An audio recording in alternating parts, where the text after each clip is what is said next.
नमस्कार दोस्तों, मैं अक्षय पांडे स्वागत करता हूँ आपका शेयर में। और इस वीडियो में बात करेंगे CHL 2018 expected final cut off के ऊपर। उससे पहले काफ़ी इससे पहले जो वीडियो बनाए थे, तो उसमें बहुत से इंपॉर्टेंट जो फैक्टर्स थे वो उसमें इंक्लूडेड नहीं थे। उसके बाद काफ़ी कुछ चीज़ें चेंजेस भी आई हैं। जैसे उसके बाद यूएफएम का रिजल्ट आया था, यूएफएम मतलब कुछ एडिशनल रिजल्ट आया था, स्टूडेंट ऐड हुए थे। प्लस जो है ऑनलाइन टाइपिंग हुई, जो टाइपिंग को जिसने आसान बना दिया है। क्या-क्या दिक्कतें आई हैं, उससे क्या-क्या इम्पैक्ट पड़ेगा, उसको भी थोड़ा-सा मैं बताऊँगा कि उसका ये इम्पैक्ट पड़ा है। जितने स्टूडेंट का जो रिव्यू आया था उसको मतलब मद्देनज़र रखते हुए वो चीज़ बातें बताई जाएँगी, ठीक है? तो इसको स्टार्ट करते हैं और बाकी कुछ भी जो डाउट होगा उसके बाद मैं अब एक एक्सपेक्टेड कट ऑफ बताऊँगा कि इतनी जा सकती है। कई इम्पोर्टेंट जैसे हॉरिज़ॉन्टल रिज़र्वेशन वाला है, वो लास्ट टाइम मैंने उसे काउंट नहीं किया था। तो इसमें इस बार इसको भी देखा जा रहा है। नॉर्मलाइज़्ड देखो मार्क्स वो तो सबके उसी रेशियो में बढ़ रहे हैं, तो उससे कोई फ़र्क नहीं पड़ता है। क्योंकि जो नॉर्मलाइज़ेशन था वो तो बहुत पहले हो चुका है, अब यहाँ पे तो कोई फ़र्क नहीं पड़ता है। तो देखते हैं, देखो सबसे पहले टियर 1 की कट ऑफ आप सभी लोग को आइडिया है ही, कितनी-कितनी गई थी। तो यूआर की 135.6 थी। कैटेगरी वाइज़ आप देख सकते हैं, ठीक है। टियर 2 की कट ऑफ 190.33 थी। एससी, एसटी, ओबीसी और ईडब्ल्यूएस की भी आप कट ऑफ देख सकते हैं। जिस समय ये कट ऑफ आई थी तो उस वक़्त टियर 2 की मैंने लगभग बताई थी इतनी 190 के करीब। लेकिन मैंने इन सब कैटेगरी की भी ज़्यादा बताई थी, लेकिन कट ऑफ कम गई। अब वो इसलिए कम गई थी क्योंकि ज़्यादा से ज़्यादा स्टूडेंट्स को लेने थे। एडिशनल रिजल्ट आने के बाद भी इस कट ऑफ को बढ़ाया नहीं गया, ठीक है? तो इस कट ऑफ से आप बिल्कुल भी कैलकुलेशन मत करना कट ऑफ प्रेडिक्शन करने के लिए। कभी सोचिएगा कि कितनी कट ऑफ जा सकती है, तो इन कट ऑफ को बिल्कुल भी काउंट मत करिएगा। देखो जो भी कैलकुलेशन करनी है वो 190 से ही करनी है, क्योंकि 190 से अबव कितने स्टूडेंट्स हैं, बस वो आप डेटा देख लीजिए। तो उसको मैंने पहले भी बताया है, इसमें थोड़ा-सा एडिशनल रिजल्ट का भी डेटा ऐड हो जाएगा, तो काफ़ी कुछ इसमें कहानी मतलब ऐड हो जाएगी। तो जब टियर 2 का रिजल्ट आया था, पहली बार में जो आया था रिजल्ट, उसमें यूआर के कितने स्टूडेंट थे? वो थे 5,576 स्टूडेंट्स, जो यूआर के मतलब जनरल कैटेगरी के स्टूडेंट थे, जिन्होंने यूआर कैटेगरी से कट ऑफ क्लियर करी थी। एससी के 5,171 स्टूडेंट थे। एसटी के 2878 थे। ओबीसी के 7838 स्टूडेंट थे और ईडब्ल्यूएस के 4681। टोटल हुए दो 26,144 स्टूडेंट्स। लेकिन टोटल बच्चे जो पास हुए थे वो 30,882 स्टूडेंट पास हुए थे। तो जो बाकी के जो थे वो एक्स सर्विसमैन या बाकी हॉरिजॉन्टल रिजर्वेशन में जो थे उसमें उनको दिखाया गया था। तो उसको मैंने यहाँ पे लिया नहीं है, बट उनका इम्पैक्ट कितना पड़ेगा यूआर इन सभी कट ऑफ पे, उसको मैंने ज़रूर कैलकुलेट किया है। तो अब यहाँ पे ये थोड़ा-सा ये चीज़ देखिए कि बच्चे जो एससी, एसटी, ओबीसी या ईडब्ल्यूएस के थे, वो कितने स्टूडेंट्स यूआर में कैलकुलेट मतलब यूआर की कैटेगरी में इस वक़्त थे वो, क्योंकि उन्होंने जो है कट ऑफ जो है, उनके जो मार्क्स थे वो 190 से अबव थे। तो अब देखो 5,576 ये तो प्योर हैं यूआर वाले, ये तो कहीं जा ही नहीं रहे। इसके बाद अब बाकी के स्टूडेंट्स कितने हैं वो आप देखिएगा। तो देखो 1326 स्टूडेंट ही जो है ज ज मतलब 1326 स्टूडेंट जो है जिन्होंने एससी कैटेगरी में जिनके मार्क्स जो है 190 से अबव हैं, जिनके मार्क्स इतने ज़्यादा हैं। 445 एसटी कैंडिडेट्स हैं जिनके मार्क्स 190 से ज़्यादा हैं। ओबीसी में ये संख्या बहुत ज़्यादा है। ओबीसी में 7838 में से 6800 बच्चे जो हैं जिनके मार्क्स 190 से ऊपर हैं, केवल 1000 बच्चे ही हैं जो एक 190 से कम हैं, ठीक है? तो और उसके बाद ईडब्ल्यूएस की बात करें तो 4681 बच्चों में से 3500 बच्चों के मार्क्स जो हैं, वो ईडब्ल्यूएस में उनके मार्क्स जो है 190 से अबव हैं। तो यानी अगर हम बात करें ये 161 से 190 की बात करें तो 1174 बच्चे हैं, ठीक है? तो देखो जो ये अभी मैंने जो डेटा बताया 384524331022 और 1174 ये इतने स्टूडेंट्स तो रेस में ही नहीं है। क्योंकि कभी मतलब एससी, एसटी में एक बार चांसेस हैं, लेकिन ओबीसी और ईडब्ल्यूएस में बिल्कुल भी चांसेस नहीं है, ठीक है? अब बात करते हैं एडिशनल रिजल्ट की। जो एडिशनल रिजल्ट आया था, उसमें क्या था यूआर के 703 स्टूडेंट्स जो हैं और ऐड हो गए थे, ठीक है? ओबीसी के एससी के 880 बच्चे थे, एसटी के 448 और ओबीसी के 975 बच्चे थे। ईडब्ल्यूएस की बात करें तो 588 स्टूडेंट्स जो हैं जिनका सिलेक्शन हुआ था। अब इसमें से यूआर में कितने थे? तो अगर एससी की बात करें तो 182 स्टूडेंट्स यूआर में सेलेक्ट थे। 45 स्टूडेंट्स एसटी के जो थे जिनके मार्क्स 190 से ऊपर थे। 795 वो स्टूडेंट्स थे ओबीसी कैटेगरी के जिनके मार्क्स 190 से अबव थे। 386 वो स्टूडेंट्स थे ईडब्ल्यूएस के जिनके मार्क्स 190 से अबव थे। तो अगर हम टोटल ऐसे कैलकुलेट करें तो देखो यहाँ पे भी ये जो थोड़े से स्टूडेंट्स और आए 698, 403, 180, 202 इन स्टूडेंट्स का भी मतलब फाइनली सिलेक्शन नहीं होने वाला है। अच्छा, इसमें हुआ क्या था टोटल 3594 बच्चे हैं ये, लेकिन एग्जैक्ट टोटल जो बच्चे थे वो 4430 बच्चे थे, तो उसमें वही है जो ऐड हुए हैं वो बाकी हॉरिजॉन्टल कैटेगरी के स्टूडेंट्स हैं, ठीक है। तो यहाँ पे टोटल अगर हम बात करें तो ये देखो 17,670 और 2,111, यानी टोटल जो है 19,781 स्टूडेंट्स ऐसे हैं जिनके मार्क्स 190 से ऊपर हैं, और वैकेंसीज जो है आपकी 5,000 है। तो 19,781 वैकेंसीज, मतलब इतने बच्चे हैं जिनके मार्क्स 190 से ऊपर है, और ये सारे स्टूडेंट्स जो मैं बता रहा हूँ ये सब अभी यूआर कैटेगरी में है। बस यहाँ पे एक ये चीज है कि अगर हम एलडीसी की बात करें तो वहाँ पे मोस्ट ऑफ द स्टूडेंट्स जो है अपनी कैटेगरी से सेलेक्ट होते हैं, लेकिन अगर हम पीएएसए की बात करें तो वहाँ पे ओबीसी के काफी स्टूडेंट्स जो है वो यूआर कैटेगरी में सेलेक्ट होते हैं।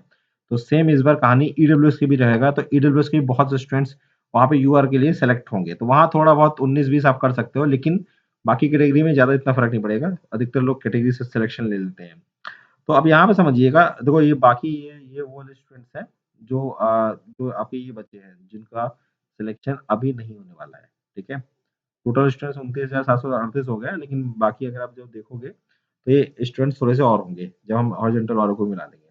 तो 19,781 में से अब हम थोड़ा सा कैटेगरी वाइज बताते हैं कि कैटेगरी वाइज डेटा कितना है, कैटेगरी वाइज बच्चे कितने हैं। देखो 6,279 स्टूडेंट्स तो ये वो हो गए जो है आपके यूआर वाले, मतलब जो प्योर जनरल वाले हैं जो किसी और कैटेगरी में जा भी नहीं पाएंगे, ये यूआर में ही रहेंगे, ठीक है। तो इसी में सबसे ज्यादा मारामारी है, तो यहाँ पे सिलेक्शन होने के चांसेस मतलब काफी बच्चों यहाँ पे सबसे ज्यादा बच्चे जो है बाहर निकलेंगे, बाकी भी कैटेगरी में निकलेंगे, लेकिन यहाँ पे सबसे ज्यादा होता है। बात करते हैं एससी की, तो 1508 बच्चे एससी में हैं जो यूआर कैटेगरी से है, मतलब जिनके मार्क्स 190 के प्लस हैं, ठीक है। और सीटें इनके कैटेगरी वाइज जो है जो टोटल बताई गई है वो 912 वैकेंसी है। अभी इस वैकेंसीज को भी हम कम करेंगे, अभी देखिएगा थोड़ा सा। उसके बाद बात करते हैं एसटी की, तो 490 स्टूडेंट्स हैं जिनके मार्क्स 190 से अबव है। ओबीसी में ये संख्या बहुत ज्यादा है, 76 से 11 स्टूडेंट्स जो है ओबीसी में 190 से ऊपर है। तो इस बार हो सकता है संख्या और ज्यादा हो जाए कि जो ओबीसी के स्टूडेंट्स यूआर में सिलेक्शन लें, क्योंकि बहुत बार अपनी लोग होम पोस्टिंग के लिए पीए ले लेते हैं, तो वो सभी स्टूडेंट्स यूआर में आ जाएंगे। बाकी बहुत से आ जाएंगे जो उस टाइम पे जिनके मार्क्स जिनके 4-5 नंबर का डिफरेंस होगा जिनको एलटीसी और पीए में, तो वो भी लगभग इसी कैटेगरी में आ जाएंगे यूआर में, अगर उन्हें यूआर से मिल रही होगी पोस्ट तो। उसके बाद 3893 स्टूडेंट्स हैं टोटल ईडब्ल्यूएस के जिनके मार्क्स 190 से ऊपर हैं। वैकेंसीज जो अभी जो दिखा रहे थे, जो स्टार्टिंग में जो वैकेंसी ये 14 फरवरी 2020 को जो है अपडेट हुई थी, तो आपके पास बहुत सारे हो सकते हैं पीडीएफ्स होंगे कि वैकेंसीज ये 2018 की, तो चेंजेस बहुत बार हुई है, ठीक है। तो ये जो मैं जो दे रहा हूँ 24 फरवरी को दे रहा हूँ, इसके बाद अगर चेंजेस हुई तो मेरे को आईडी नहीं है, वैसे नहीं हुई है, तो ये लास्ट चेंजेस हुआ था। तो आप देख सकते हैं टोटल यूआर की वैकेंसीज है वो है 2983 है, एससी की 912 है, एसटी की 532 है, और ओबीसी की 992 है, और इसकी जो है 499 वैकेंसीज है, ठीक है। अगर हम अदर देन डीओ की बात करें, ये तो डीओ की भी वैकेंसीज लगभग कितनी है, जितनी भी है 25-50 वो इसमें एडेड थी, तो अगर हम डीओ की निकाल देते हैं तो 2959 हो जाएगी वैकेंसीज, 905 हो जाएगी एससी की, क्योंकि जो भी ये मैं कैलकुलेशन बता रहा हूँ, ये जो भी बात कर रहा हूँ मैं, वो एलडीसी और पीए और एसए के लिए बात कर रहे हैं, तो डीओ को कहीं पे भी कोई सी भी चीज में डीओ को कैलकुलेट नहीं करेंगे, ठीक है। तो उनकी वैकेंसीज भी हटा दे रहे हैं, 528 हो गई, और 978 आपकी जो है ओबीसी की होगी, और 494 वैकेंसीज होगी आपकी ईडब्ल्यूएस की, तो टोटल वैकेंसीज होगी 5,864। अब यहाँ पे एक बड़ा इंपॉर्टेंट आता है फैक्टर जो आता है हॉरिजॉन्टल रिजर्वेशन का। तो हॉरिजॉन्टल रिजर्वेशन का जो फैक्टर आता है वो इसलिए इंपॉर्टेंट है क्योंकि अभी जो वैकेंसीज हैं इसमें थोड़ा सा और कमी आएगी। तो लास्ट ईयर के डेटा की तरफ हम पहुंचते हैं, और लास्ट ईयर के डेटा को थोड़ा सा आप देखिएगा तो आपको काफी आइडिया लगेगा। तो देखो लास्ट ईयर में क्या हुआ था, इतने टोटल जो है स्टूडेंट्स जो है जो हॉरिजॉन्टल रिजर्वेशन वाले स्टूडेंट थे जो सेलेक्ट हुए थे, तो 154 ईएसएम में सेलेक्ट हुए थे, 39 ओएच कैटेगरी से, एचएच में 38, वीएच में 38, ठीक है। अदर वाला जो है उस साल नहीं था, लेकिन इस साल अदर पीडब्ल्यूडी में भी वैकेंसी है लगभग 32। तो देखो इस 154 स्टूडेंट्स में से 105 स्टूडेंट जो है वो यूआर कैटेगरी सेलेक्ट होते हैं। अब इनकी कट ऑफ कम जाती है, लेकिन अगर जब स्टूडेंट यूआर में सेलेक्ट होते हैं तो वो यूआर कैटेगरी की सीट ले लेते हैं, ठीक है। तो इससे एक ऐसा स्टूडेंट जिसको कोई रिजर्वेशन नहीं मिल रहा है, तो उसको वो सीट नहीं मिलती है, ठीक है। तो हॉरिजॉन्टल रिजर्वेशन का कॉन्सेप्ट यही है कि बाकी ये सब सीटें भी रिजर्व रहती हैं, हॉरिजॉन्टली रिजर्व रहती हैं, मतलब कि इनके लिए कट ऑफ जो जाएगी जिस कैटेगरी में कि उस कैटेगरी की सीट ले लेंगे। तो 105 यूआर के स्टूडेंट्स थे, 41 ओबीसी के थे, एससी के 8 स्टूडेंट्स थे जो एक्स सर्विसमैन में सेलेक्ट हुए थे। ठीक है? इस साल वैकेंसीज आप देख सकते हैं कितनी है, मतलब एक्स सर्विसमैन में। बाकी पिछले साल भी वैकेंसी थोड़ी ज़्यादा थी लेकिन सेलेक्ट कम हुए थे बच्चे। ठीक है? ओएच की बात करते हैं 39 थे जिसमें से यूआर के 14 थे, ओबीसी कैटेगरी के 25 स्टूडेंट थे। एचएच की बात करें 38 स्टूडेंट थे, 24 आपके यूआर से थे और 12 जो है वो ओबीसी से थे। ठीक है? वीएच की बात करें 38 स्टूडेंट्स आपके जो वीएच में थे टोटल, 21 यूआर और ओबीसी 15 और 2 एससी और इधर एचएच में 2 एससी। एसटी कैटेगरी का कोई भी एक स्टूडेंट, मतलब कोई भी सीट हॉरिजॉन्टल रिजर्वेशन को कोई भी स्टूडेंट एसटी कैटेगरी में सेलेक्ट नहीं हुआ था। तो उनकी कोई सीट नहीं है। हम अगर परसेंटेज वाइज़ डेटा निकालें, जैसे मैंने ये सीजीएल के लिए निकाला था, तो सीजीएल में लगभग 70% सीटें जो भी सेलेक्ट होते हैं हॉरिजॉन्टल रिजर्वेशन में, तो 70% स्टूडेंट्स जो हैं, वो सेलेक्ट होते हैं यूआर कैटेगरी में। तो यहाँ पे जो डेटा निकल के आता है, वो आता है लगभग 61% कि 61% स्टूडेंट्स जो हैं, वो सेलेक्ट होंगे, वो यूआर में सेलेक्ट होंगे। लगभग 34.5% आप मान सकते हो ओबीसी में और लगभग 4.5% मान सकते हो एससी में। तो ये टोटल डेटा है। इसके बाद इस साल की जो वैकेंसीज़ है वो आप देख सकते हैं 553 है, 63 वैकेंसीज़ ओएच में है, 69 इसमें है, 63 वैकेंसी आपकी वीएच में है, 32 आपकी अदर जो पीडब्ल्यूडी कैटेगरी है उसमें है। टोटल वैकेंसी 748 है, तो 748 का लगभग 61% जो है वो यूआर में सेलेक्ट होंगे स्टूडेंट्स, यानी 456। यानी 456 सीटें जो है वो हम हॉरिजॉन्टल रिजर्वेशन के लिए पहले से रिजर्व कर दे रहे हैं। वो सीटें बाकी स्टूडेंट्स के लिए जो जिनके पास कोई वैसी और मतलब जो हॉरिजॉन्टल रिजर्वेशन में नहीं आते हैं, उनके लिए वो सीटें नहीं है। ओबीसी की बात करें तो लगभग 34.5% हो गया, तो ओबीसी में लगभग 258 सीटें हैं जो उनके लिए नहीं है। एससी की बात करें लगभग 4.5% लेकिन लगभग यानी 34 सीटें जो है वो नहीं है उनके पास। ठीक है? तो ये वैसे ये मैं आपको पीडीएफ जो है प्रोवाइड कर दूँगा ग्रुप में, आप टेलीग्राम ग्रुप जॉइन कर लीजिएगा सीएचएसएल वाला। तो अब वहाँ से आपको मिल जाएगी ये चीज़, आप वो देख लीजिएगा बाकी बाद में और क्रॉस चेक भी कर लीजिएगा चाहिए तो। तो यहाँ पे आप ये थोड़ा-सा देख सकते हैं कि जो वैकेंसीज़ हैं, अभी जो अदर देन डीओ के बाद हम वैकेंसीज़ की बात करें, इसमें थोड़ी-सी जो ये हॉरिजॉन्टल रिजर्वेशन वाली वैकेंसीज़ हैं, उसको हम थोड़ा-सा माइनस कर देते हैं। तो देखो 456, 34 और एसटी में कोई भी नहीं, 258 ओबीसी में। अब यहाँ पे समझिए लास्ट ईयर जो है आपका ईडब्ल्यूएस कैटेगरी नहीं थी। इस साल ईडब्ल्यूएस कैटेगरी भी आ गई है। तो हो गया ये देखो यूआर में जो थोड़ी-सी परसेंटेज थी, जैसे अगर आप देख रहे हैं कि 35% स्टूडेंट्स ओबीसी के हैं, तो इस बार भी आप मान के चल सकते हो कि लगभग 20% या थोड़े से उससे जैसे भी कम मान सकते हो आप। कुछ कम परसेंटेज और लगभग आप ये मान सकते हो कि इतने स्टूडेंट्स जो हैं वो आपके ईडब्ल्यूएस में जाएँगे। तो हम मान के चलते हैं लगभग 100 स्टूडेंट्स जो हैं, ईडब्ल्यूएस के भी स्टूडेंट्स 100 होंगे लगभग, जो आपकी एक्स सर्विस जो आपकी हॉरिजॉन्टल रिजर्वेशन की सीटें हैं, वो लेंगे। तो इस तरीके से यूआर की सीटें हम 356 मान लेते हैं कि यूआर में 356 स्टूडेंट्स जो हैं वो हॉरिजॉन्टल रिजर्वेशन में जाएँगे और मतलब हॉरिजॉन्टल रिजर्वेशन के जो स्टूडेंट्स हैं वो यूआर की सीटें लेंगे और हॉरिजॉन्टल रिजर्वेशन के स्टूडेंट्स जो हैं वो 100 सीटें आपकी ईडब्ल्यूएस की भी ले सकते हैं। मतलब ये एक तरह से पॉसिबिलिटी की तरह हो सकता है। ये थोड़ा-सा कम भी हो सकता है, थोड़ा-सा ज़्यादा भी हो सकता है। लेकिन हम एक एग्ज़ैक्ट मतलब एक वैल्यू मान लेते हैं एक तरह से मीन कि लगभग 100 तक हो सकता है। अब हम यहाँ पे वैकेंसीज़ माँगते हैं एग्ज़ैक्ट कि अगर हम हॉरिजॉन्टल रिजर्वेशन का जो वैकेंसीज़ हैं, उसको हम एक्सक्लूड कर दें, तो टोटल वैकेंसीज़ कितनी बचती हैं एक ऐसे स्टूडेंट के लिए जो हॉरिजॉन्टल रिजर्वेशन में नहीं आता है, कैटेगरी वाइज़ देख सकते हैं। तो अगर यूआर का कोई बच्चा है, तो उसके लिए टोटल जो है वो 2603 ही सीट है। आप 2983 टोटल वैकेंसीज़ देख सकते हैं, लेकिन आपके लिए एग्ज़ैक्ट सीटें जो हैं, वो 2603 है। ठीक है? एससी के लिए 871 सीटें हैं। ठीक है? और एसटी के लिए 528 सीटें हैं, यहाँ पे ज़्यादा चेंजेस नहीं है, अगर 1-2 बच्चे अगर कभी ले लेते हैं तो वो बात की बात है। ओबीसी में 720 है, लगभग 258 सीटें कम हो जाएँगी, ठीक है? और यहाँ पे 394 सीटें हैं, ठीक है?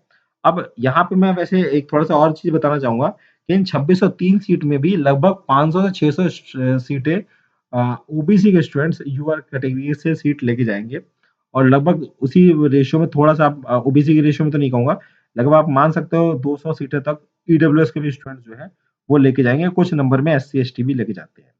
तो ये 2603 सीटें जो है ये और कम हो जाती हैं, ये लगभग और कम हो जाएँगी। अब एग्ज़ैक्ट कितनी कम होगी, आप बिल्कुल नहीं कह सकते, लेकिन आप इसे मान के चलो कि ये 2000 तक ही रहेंगी आपके पास। एक स्टूडेंट के लिए सीटें मतलब ये 2000 सीटें या 1800 सीटें ही बचती हैं फाइनली कि एक स्टूडेंट जिसको कोई रिज़र्वेशन नहीं मिल रहा है और कहीं किसी मतलब ना उसे कोई हॉरिज़ॉन्टल रिज़र्वेशन मिल रहा है, ना उसे कोई वर्टिकल रिज़र्वेशन मिल रहा है।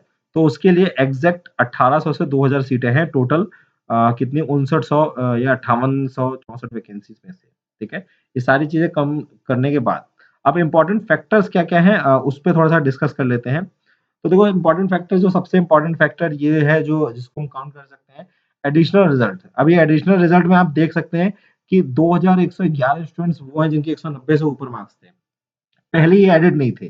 तो अभी जब ये ऐड हो गए तो अब जाहिर से बस समझ लीजिए कि 2000 बच्चे 190 से ऊपर वाले ऐड हुए हैं टोटल। तो जाहिर सी बात है कट ऑफ थोड़ी सी वो और बढ़ा देंगे, ठीक है। उसके बाद ऑनलाइन टाइपिंग, अच्छा यहाँ पे थोड़ा सा मैं बता दूं ऑनलाइन टाइपिंग का कैसा एक्सपीरियंस रहा होगा लोगों का। बहुत उस वक्त मेरे को काफी क्वेश्चन आए स्टूडेंट्स के कि 1700 टाइपिंग हो पाई है, 1700 वर्ड टाइप कर पाए हैं, या 1745 कर पाए, 40 कर पाए, 30 कर पाए, तो क्लियर होगी या टाइपिंग नहीं। तो देखो एग्जैक्ट मैं आपको एक तो पहले ये बता दूं कि आपको जो छूट मिलती है वो 7% 10%, आप एग्जैक्ट उसको काउंट करो, ठीक है। तो अगर हम 10% मानते हैं तो 1750 का 10% 175, यानी 175 अगर आप गलती करते हो तो भी, तो वो बहुत पहले एक वीडियो मैंने बनाया जिसमें कैलकुलेट करके बताया था ये लगभग। तो आप ये मान के चलिए जिसकी स्पीड 32 से 33 भी रहती है ना, वो भी मतलब टाइपिंग आराम से क्लियर कर लेता है। बस उसकी क्या है, स्पीड जो मतलब उसकी जो एक्यूरेसी है वो बहुत अच्छी होनी चाहिए, ठीक है ना। तो जो 1750 जिससे कम भी है, अगर 1700 है या 1650 तक भी है, मैं यहाँ पे भी कह रहा हूँ 1650 तक है और कोई गलतियां नहीं जाता, तो टाइपिंग आराम से क्लियर हो जाएगी, ठीक है। टाइपिंग बहुत ऐसा भी नहीं है। और पैसेज जो आया था वो बहुत ही ईजी आया था, सभी लोगों ने बहुत आराम से कर लिया था। कुछ लोग को थोड़ा सा दिक्कत हुई होगी कीबोर्ड को लेके, या वहां पे जो भी इन्वायरमेंट रहा हो या उसका जो आउटलुक रहा हो उसको दिक्कत हो सकती है कि किसी के यहाँ कीबोर्ड अच्छा ना हो किसी के सेंटर पे, ठीक है, या किसी के यहाँ डेस्क बहुत ऊंची हो, टाइप करने में बहुत दिक्कत हो रही हो, ठीक है। क्योंकि ऐसी टीसीएस ने मतलब सेंटर बना दिए जो एग्जैक्ट टाइपिंग के लिए थे भी नहीं, मतलब रिटन एग्जाम देने वाले मतलब सरफेस पे टाइपिंग करा दी गई। तो वो बहुत बार हो सकता है हाथ भी सेट ना हो पाए उतना ऊंचाई पे। तो हो सकता है कुछ लोग के साथ हो सकता है वो वाली प्रॉब्लम रही हो। लेकिन फिर भी अगर हम बात करते हैं टेक्स्ट से टाइपिंग करने में, उसमें क्या है बहुत ज़्यादा फ़ोकस करना पड़ता है। और उसमें आपके समझिए अगर ऑनलाइन अगर आप देख के डेस्कटॉप पे तो टाइपिंग कर रहे हैं तो आपकी स्पीड थोड़ी-सी आपकी मतलब ज़्यादा ही आएगी, अगर हम कागज़ से टाइपिंग करें। तो एक तरह से ये समझ लो ऑनलाइन टाइपिंग जो जिन स्टूडेंट की स्पीड कम थी, उन लोग को फ़ायदा किया है लगभग, अगर मतलब वैसे कुछ एक्स्ट्रा। और बहुत बार हाँ, एक इश्यू और भी आया था कुछ स्टूडेंट का, जैसे जो जिन्होंने ऐसे कीबोर्ड के साथ प्रैक्टिस किया होगा, जिसमें बैक स्पेस जो है वो लंबी होती है, तो उनको बहुत कभी-कभी कहीं किसी-किसी सेंटर में ऐसा भी होगा, जहाँ पे वो बैक स्पेस आपको बस 1 पॉइंट वाला मिल जाया होगा, तो वहाँ पे वो काफ़ी दिक्कत हो रही होगी। लेकिन ओवरऑल देखा जाए तो ये आपकी कट ऑफ को जो है वो इंक्रीज़ ही करेगा, क्योंकि टाइपिंग आपकी आसान कर दी गई थी, ठीक है? बात करते हैं और उसके बाद टाइम बहुत था, तो आप आराम से कर सकते हैं। सीजीएल 18 के स्टूडेंट्स की बात करें, तो देखो यहाँ पे एक बहुत अच्छी चीज़ है कि सीजीएल 18 के स्टूडेंट्स काफ़ी ज़्यादा मात्रा में, काफ़ी ज़्यादा नंबर में इसमें फाइट कर रहे हैं, ठीक है?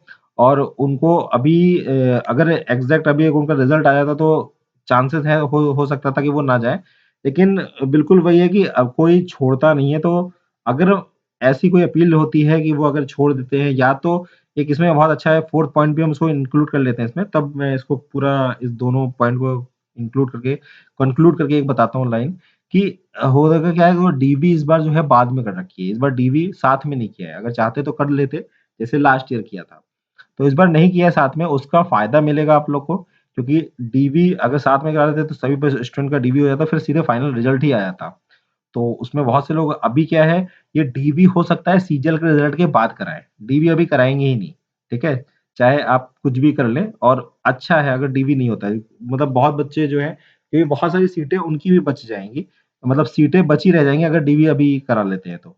तो डीबी बाद में कराया जाएगा, जहाँ तक सीजीएल का रिजल्ट आने के बाद लगभग उनको एक मतलब सीजीएल 18 की बात कर रहा हूँ मैं, ताकि क्लैरिटी हो जाए उन लोग को भी जिनको एक पोस्ट मिल रही होगी, तो हो सकता है वो ना जाएँ इसके लिए। ठीक है? वो उस वक़्त छोड़ भी सकते हैं, क्योंकि ज़ाहिर-सी बात है जिसको अगर टैक्स असिस्टेंट भी मिल रही होगी तो वो अब एलडीसी में कुछ अच्छी पोस्ट मिल रही हो या कुछ घर के पास हो तो वो बात की बात है, बाकी तो लोग नहीं जॉइन करेंगे, ठीक है? तो इसमें आप ये समझ सकते हैं कि अगर डीवी बाद में होता है तो काफ़ी फ़ायदा होता है, लेकिन उसका भी वही मैं कहूँगा कि जो बहुत ज़्यादा इम्पैक्ट इसलिए नहीं पड़ सकता है क्योंकि बहुत ज़्यादा स्टूडेंट्स कितना छोड़ेंगे, कितना नहीं छोड़ेंगे, एक तरह से ये भविष्य की बात है, कोई इधर उसको फिक्स नहीं कह सकता है।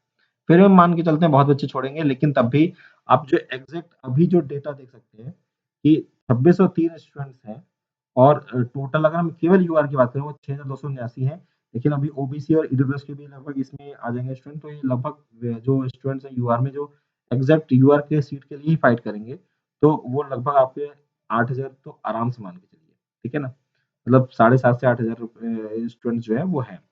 एससी कैटेगरी में 871 सीटें हैं और 1508 स्टूडेंट जो है वो यूआर वाले हैं, तो इसमें आराम से सेटल हो जाएगा मामला, मतलब कि ज़्यादा कट ऑफ नहीं बढ़ने के चांसेस है, इसी के आसपास ही रहेगी।